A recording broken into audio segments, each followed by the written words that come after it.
जय हिंद दोस्तों, मैं आज आपके सामने one rank one pension one और से लगाकर वन रैंक वन पेंशन 3 तक का सफर बताऊंगा कि एक सिपाही से सूबेदार मेजर ऑनरी कैप्टन तक की कितनी पेंशन बढ़ी, कितनी बढ़नी चाहिए थी, सेना के अधिकारियों की कितने परसेंट पेंशन में उछाल हुआ, आखिर इतना भेदभाव क्यों, कैसे अफसर का 50% बढ़ सकता है, 40% बढ़ सकता है, हमारा 7 से 8% बढ़ रहा है, आखिर क्यों, ये कौन सी नीति है जिसका सरकार आज जश्न मना रही है। आज सरकार 10 साल होने पर वन रैंक वन पेंशन के करोड़ों रुपए उन्होंने सौगात पे बांटे, तो वो करोड़ों रुपए 3% के पास गए या 97% के पास गए।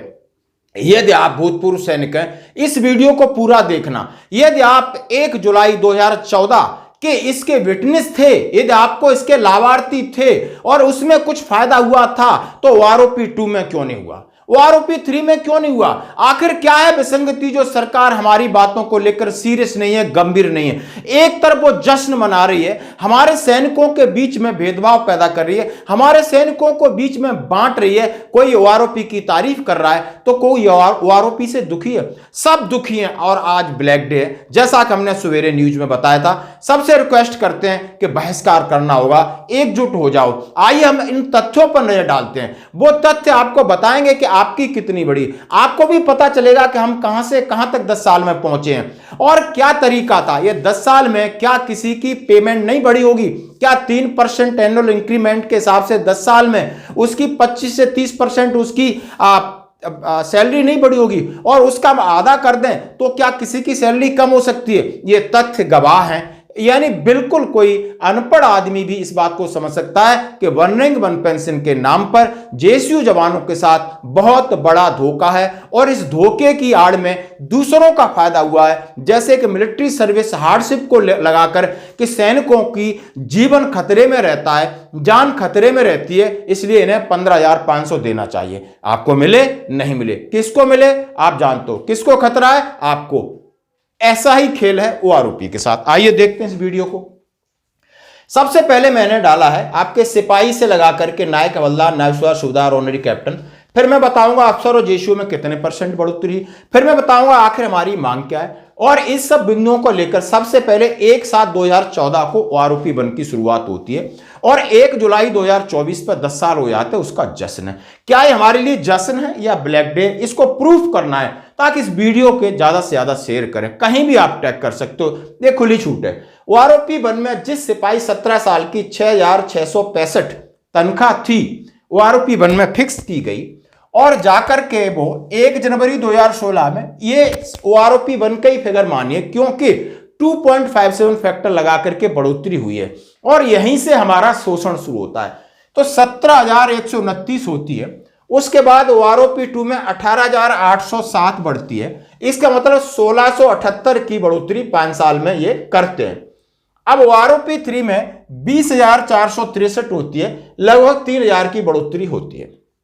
सिपाही 19 साल वाला सिपाही 6,783 से बढ़कर 17,432 होती है। ओआरओपी 2 में 18,807 तो 1,375 की बढ़ोतरी होती है। ओआरओपी 3 में 21,425 जहां 4,000 की लगभग बढ़ोतरी दिखा रहे हैं। नायक 22 साल 7,170 18,427 बढ़ती है ओआरओपी 1 में। ओआरओपी 2 में 21,244 यानी 2,800 के आसपास बढ़ोतरी होती है।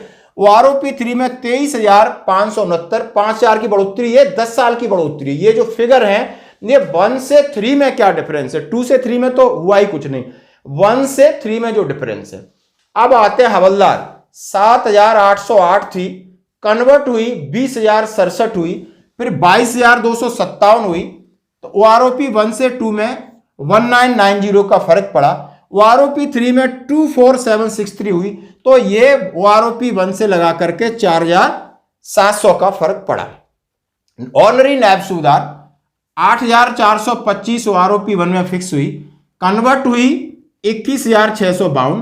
ओआरओपी 2 में 23,750 2,000 का फायदा और ओआरओपी 3 में 25,738 4,000 का फायदा। अभी दोस्तों अब असली खेल होता है शुरू।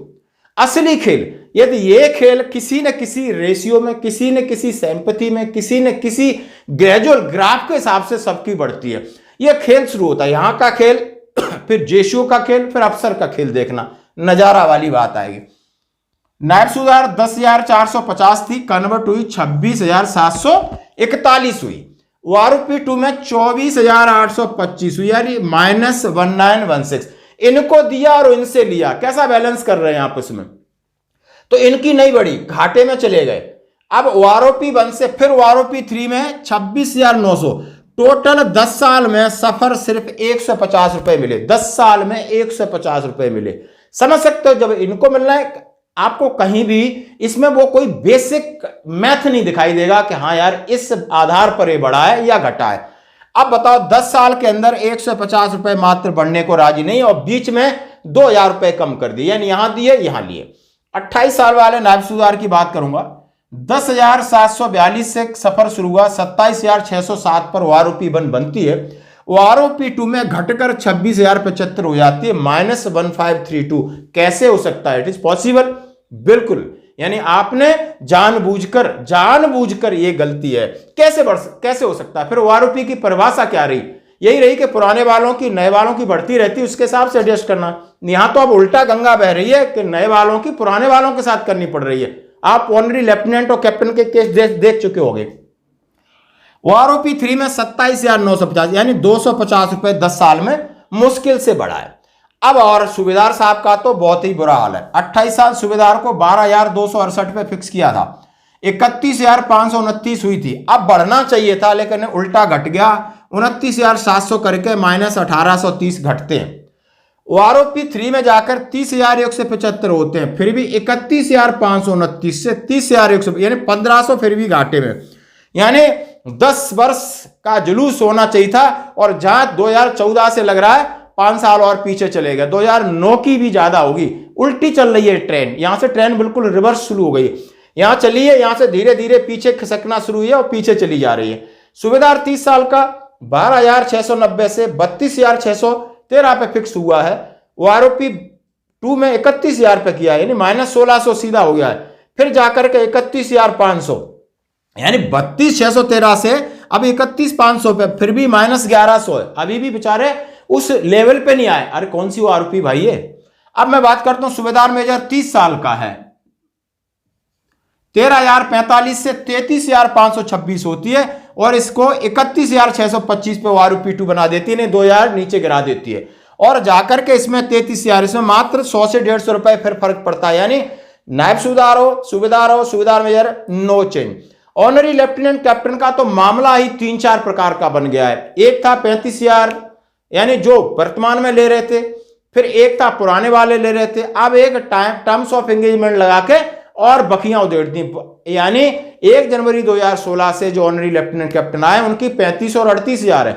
उनको तो फायदा हुआ है, लेकिन पुराने वालों को जिनको फायदा होना चाहिए था उनको बिल्कुल फायदा नहीं हुआ है, क्योंकि वो 41,351 थे और आज 41,200 है। -100 रुपए अभी भी चल रहा है लेफ्टिनेंट का। होना था लेकिन सर्विस को 30 साल कर दिया तो वहां रोक दिया, थोड़ा होना था तो यहां पर रोक दिया। इसी तरह आप कैप्टन का दे सकते हो कि इनको वारूपी-2 में घाटा हुआ है और वारूपी-3 में थोड़ा फायदा हुआ है। आखिर ऐसा क्यों हो रहा है? ये कौन सा मैथमेटिक्स है, ये कौन सी कैलकुलेशन है जो कि समझ से सीधे सीधे बाहर है। अब जरा बात करते हैं अफसर का। जो मैं एक चार्ट दिखा रहा हूं, एमओडी का ये लेटर है, 20 जनवरी 2023 का, डीएसडब्ल्यू की साइड से निकला। जरा आप देखिए, आप ऊपर से नीचे देखिए, 20%, 22%, 21%, 18%, 17%, और जहां मेजर साहब से शुरू होते हैं, major, lieutenant colonel, colonel and brigadier major, आप इनको देख सकते हो सीधा सीधा 46, 45, 48, 50, 50, 50, 50। यानी जब इनकी इतनी परसेंट, इनकी एवरेज 50% बढ़ोतरी हो रही है तो इनकी घटोतरी क्यों हो रही है? अब कौन है 97% और कौन है 3%? अब 97% ये, इसमें से जवानों को कुछ राहत मिली 1,000-2,000 की 10 साल में, और जेसीओ का तो बिल्कुल ही सत्यानाश है। जेसीओ का कहीं बढ़ाया नहीं, आखिर क्यों? उसमें क्या दिक्कत कहां आ गई? क्यों नहीं उसके मिनिमम? अब इसमें बहुत सारी समस्याएं नहीं। अब जवान क्या चाह रहे हैं? आप जवान चाह रहे हैं कि हमारा यदि आपने इक्वलाइजेशन पहले तो करिए, इक्वलाइजेशन के लिए आपने सेम रैंक है और लेंथ ऑफ सर्विस सेम है, तो आप मैक्सिमम पे फिक्स करिए, नोशनल मैक्सिमम पे फिक्स करके सबकी बराबर कर दीजिए। यानी नोशनल मैक्सिमम पे आप करोगे, एवरेज पे कभी ये हो ही नहीं सकता है। पेंशन आने के बाद सबकी पेंशन को यदि आपने ओआरओपी लाना है तो नोशनल मैक्सिमम करिए, चाहे वो एयरफोर्स का हो, आर्मी का हो, नेवी का हो। यदि वो पेटी अफसर है, यदि वो सार्जेंट है, यदि वो हवलदार है, उसकी सर्विस यदि 24 साल है तो बिल्कुल पेंशन बराबर होनी चाहिए। यदि वो वाई ग्रुप का है, एक्स ग्रुप का है तो उनकी बराबर होनी चाहिए। फिर आगे उसकी लेंथ ऑफ सर्विस किसी की 28 है या दूसरे एयरफोर्स नेवी में ज्यादा करते हैं तो उनको इक्वलाइजेशन करिए। अब आप टर्म्स ऑफ एंगेजमेंट वहां पर लगाइए कि एक हवलदार मैक्सिमम कितना कर सकता है। यानी उसके बाद क्योंकि ओआरओपी की परिभाषा है जल्दी एज में रिटायर होने वालों को फायदा होना चाहिए, यह कोश्यारी रिपोर्ट करती है, जिसका आपने लगभग 40 साल का एवरेज रखा है। ये तो वो 50-55 साल सर्विस कर रहा है, उसके आगे तो टर्म्स ऑफ एंगेजमेंट लगा के उसको ब्रैकेट लगा सकते हो। फिर आप अधिकारियों को क्यों दे रहे हो? बात जवानों को ब्रैकेट लगाओ तो अधिकारी जो कि 55-60 साल में जाते हैं तो उनको ज्यादा फायदा हो रहा है। तो आप जरा ये तो बात करिए कि आपका करोड़ों का फंड कहां गया है? 3% को कितना गया है, 97 को कितना गया है? माननीय मोदी जी, ये जो भी हो रहा है, आप बिल्कुल देशभक्त हैं, आपने बहुत बड़ा त्याग किया है, लेकिन ये जो ब्यूरोक्रेट्स बैठे हैं कहीं ना कहीं गुमराह हो रहे हैं हमारे माननीय रक्षा मंत्री जी। क्योंकि एक बार जवानों से रूबरू होकर उनको बुला के इन बातों पर चर्चा करनी चाहिए थी, और चर्चा करके जवानों का पक्ष और उनके जिसने भी टेबल तैयार किए सवाल जवाब होने चाहिए थे, एक नेगोशिएशन होना चाहिए था, उसमें से कुछ बात निकल के आती। आप उसको मान सकते थे या नहीं मान सकते, क्या ये सही है? धन्यवाद।